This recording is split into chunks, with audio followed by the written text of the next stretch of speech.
Hi అండి. అందరూ ఎలా ఉన్నారు? బాగున్నారా? ఈరోజు మీకు రూప్చాంద్ ఫిష్ కర్రీ చూపించబోతున్నాను.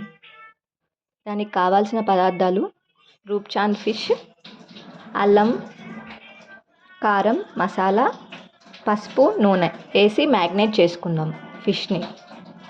ఇది మొత్తం బాగా ముక్కలకి పట్టేలాగా చూసుకుందాం. ఇప్పుడు కాల్చిన ఉల్లిపాయ అండి ఇది. దాంట్లో కరివేపాకు, జీలకర్ర వేసుకున్నాము. ఇప్పుడు దీన్ని పేస్ట్ కోసం టమాటా, పచ్చిమిర్చి, కరివేపాకు, కాల్చిన ఉల్లిపాయ, జీలకర్ర ఇవన్నీ వేసుకొని పేస్ట్ చేసుకోవాలి. కొబ్బరి పొడి, కొంచెం కొబ్బరి పొడి, గసగసాల పేస్ట్ ఇవన్నీ ఇప్పుడు మిక్సీ చేసుకుందాము. ఇలా పేస్ట్ చేసుకోవాలి మొత్తం. ఇదిగోండి, ఇలా పేస్ట్ చేసుకోవాలి. గసగసాలు, కొబ్బరి పొడి, ఆనియన్స్, ఉడకబెట్టిన అంటే కాల్చిన ఆనియన్, టమాటా, పచ్చిమిర్చి, కరివేపాకు ఇది ఇలాగా పేస్ట్ చేసుకోవాలి. ఇప్పుడు తాలింపు మెయిన్ కావాల్సింది చింతపండు. ఈ చింతపండు మీ పులుపు తగినంత వేసుకోండి. మీరు ఎంత పులుపు తింటారో దానితో సరిపోని వేసుకోండి. నేను 1/2 kg ఫిష్ తెచ్చుకున్నానండి. దానికి ఇది క్వాంటిటీ. స్టవ్ మీద బాండి పెట్టి ఆయిల్ వేసుకొని ఉల్లిపాయలు వేసుకున్నానండి. జీలకర్ర, మీకు కావాలంటే ఆవాలు వేసుకోండి, లేకపోతే లేదు, మీ ఇష్టం. పసుపు కొంచెం. మీకు ఆల్రెడీ టిప్ చెప్పాను కదండి, ఆనియన్ త్వరగా ఫ్రై అవ్వాలంటే కొంచెం సాల్ట్. ఇది మిక్స్ చేసుకుందాం. చూడండి, ఆనియన్స్ త్వరగానే ఫ్రై అయిపోతున్నాయి.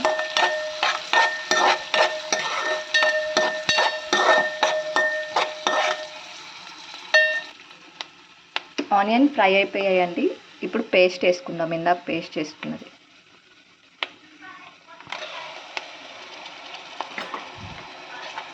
మిక్స్ చేసుకుందాం.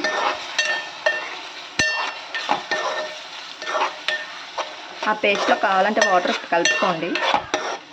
దీన్ని కొంచెం ఫ్రై చేసుకుందాం ఆయిల్ తేలే వరకు. 10 నిమిషాలు మ్యాగ్నేట్ చేసుకున్న ఫిష్ అండి ఇది. ఇప్పుడు వేసేసుకుందాం పేస్ట్లో. పీసెస్ వేసుకుంటున్నామండి. బాగా కలపకూడదు, జస్ట్ కలపాలి అంతే.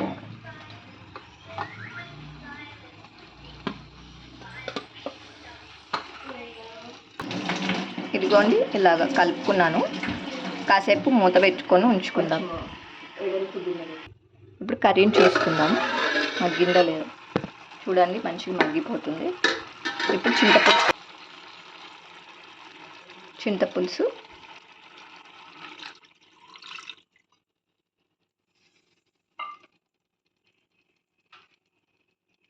మీకు కావాలంటే టమాటా పేస్ట్ అప్పుడు కొంచెం అల్లం పేస్ట్ కూడా వేసుకొని ఫ్రై చేసుకోండి. జస్ట్ లైట్ కలుపుకోవాలండి. కొంచెం బాయిల్ అవుతుంటే ముక్కలు ఫ్రై అవుతాయి. ఇలా ముక్కలు మునిగే వరకు వాటర్ పోసుకోవాలండి. ఇప్పుడు ఒక 15 నిమిషాలు దీన్ని ఉడకనిద్దాము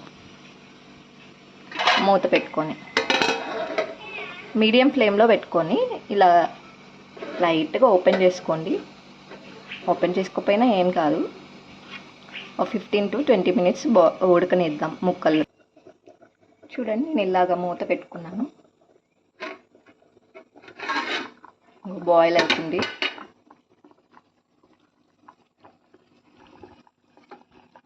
ఫ్రీగా మూవ్ అవుతుందండి. మీకు చూడండి ఎంత ఫ్రీగా మూవ్ అవుతున్నాయో బాయిల్ అవుతున్నప్పుడు. ముక్క తునక్కుంటా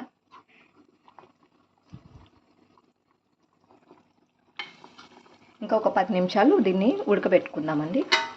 మూత ఇలా పెట్టుకోండి, ఇట్లా గ్యాప్ ఉంచుకోండి.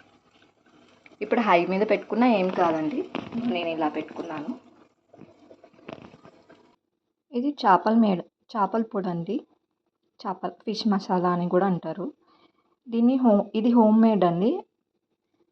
ఇది వేస్తేనే ఇంకా బాగా రుచి వస్తుంది చేపల పులుసు. దీని తయారీ విధానం చెప్తానండి. నోట్ చేసుకోండి. నేను ఆల్రెడీ ప్రిపేర్ చేసుకున్నాను కాబట్టి మీకు జస్ట్ ఇన్ఫర్మేషన్ ఇస్తున్నాను. వేయించిన ధనియాలు, వేయించిన జీలకర్ర, వేయించిన బియ్యం, వేయించిన మెంతులు, వేయించిన జీలకర్ర ఇవన్నీ కలిపి పౌడర్ చేసుకోవాలండి. ఇది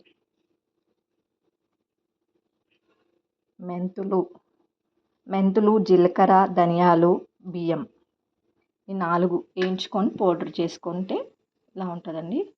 ఇప్పుడు వేసుకుంటున్నాను ఈ క్వాంటిటీ.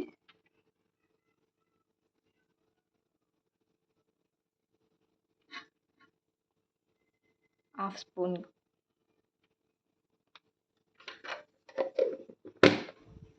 మనం ఇంకా కలుపుకున్న అవసరం లేదండి. చూడండి, ముక్కలు ఉడికి పైకి తేలినాయి, ఆయిల్ కూడా వచ్చేసింది. కుక్ అయిపోయినట్టే ఆల్మోస్ట్. ఇంకొక 5 minutes తర్వాత మసాలా వేసేసుకొని కొత్తిమీర మసాలా వేసేసుకొని సర్వ్ చేసేసుకుందాం.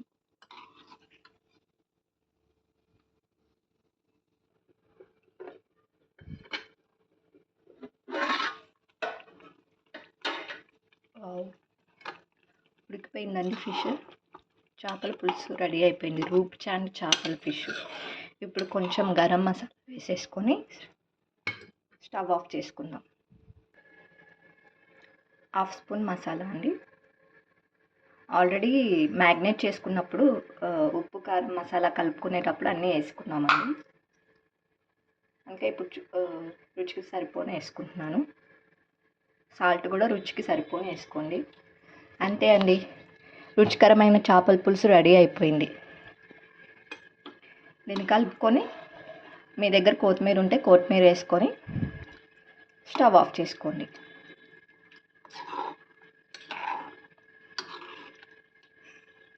ఇప్పుడు నేను స్టవ్ ఆఫ్ చేసుకుంటున్నానండి.